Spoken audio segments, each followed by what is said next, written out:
This is my old computer. It has running well, but it has one flaw. It's outdated.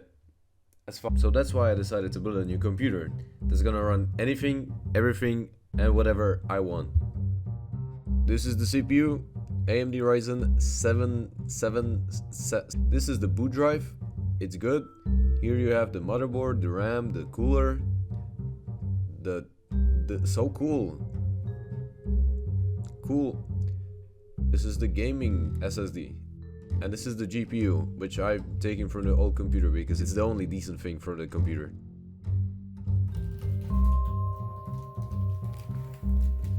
I'd like to apologize. I don't know how to record with my phone. This is my first time. But here it goes. Here's the first thing you want to do. Placing the processor inside the motherboard. It's easy. I went with this processor in the first place because it's strong. It's really strong. And I don't need the 3D cache. Be sure to align the golden triangle with the left corner, usually left upper corner, or wherever the corner is symbolized on the motherboard.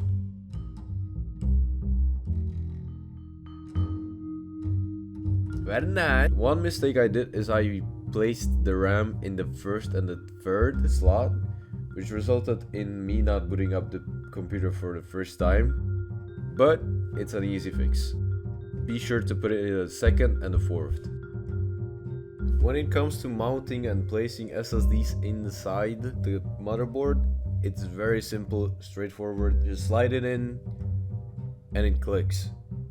All you have to do is tighten it. If you have a special motherboard, you can just flick a lever or a switch or whatever you call it, and it just sits right there. Just a little side note, be sure to remove the plastic from thermals, from coolers, from everything.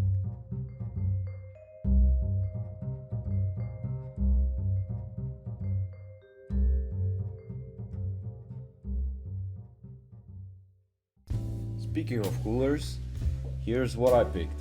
First thing I recommend doing is removing the mounts from the motherboard, because if you have a custom cooler, they have custom mounts. They will always provide it. Now when it comes to thermal paste, I recommend doing the X, mostly because it gives you the most surface that you can cover without having to smear anything or use a spatula. So that's why I think it's the best. One thing I don't recommend, or rather is not considered a good thing, is over tightening the CPU cooler. It's mostly because you're gonna be putting too much pressure on the CPU, which then could result in damaging the socket, rendering your computer completely unusable.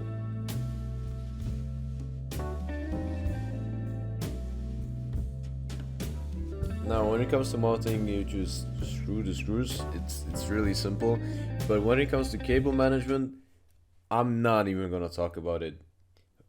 If I were to open the back of my case, there would be a monster hissing at me. I'm not gonna do all that.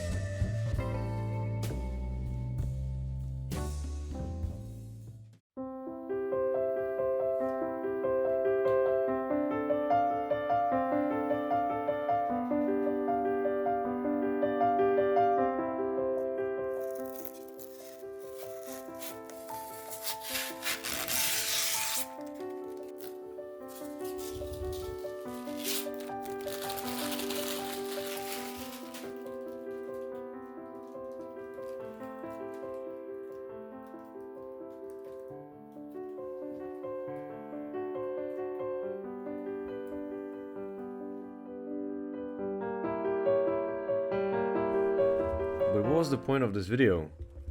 I didn't just make a video to show myself building a PC.